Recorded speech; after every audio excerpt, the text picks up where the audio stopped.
સુરતના અમરોલી વિસ્તારમાં રહેતી દિવ્યાંગને ગર્ભવતી બનાવનાર પાડોશી નરાધમને અમરોલી પોલીસે ઝડપી પાડ્યો છે.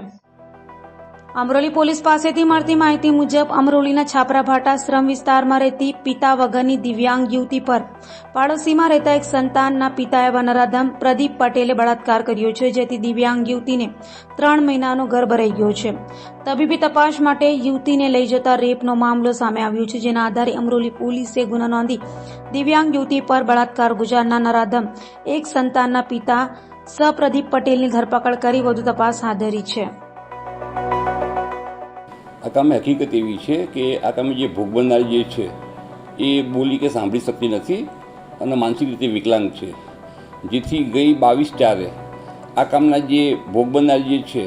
એમને પેટમાં દુખાવો પડતા અને વોમિટ જેવું થતાં એના જે કાકી જે છે એને દવાખાને લઈ ગયેલા, તો એમને જાણવા મળ્યું કે આ જે ભોગ બનનાર જે છે એ પ્રેગ્નન્ટ છે, જેથી આ કામના ભોગ બનનારનો એના કાકા કાકી પૂછપરછ કરતા તેને કહેલું કે જે આ બાજુમાં એક જે છે પ્રદીપ પટેલ કરીને એ જે છોકરો જે છે એને એની સાથે દુષ્કર્મ કરેલું છે અને એના કારણે એ પ્રેગ્નન્સી થઈ છે, જેથી આ કામના ભોગ બનનારના કાકા જે છે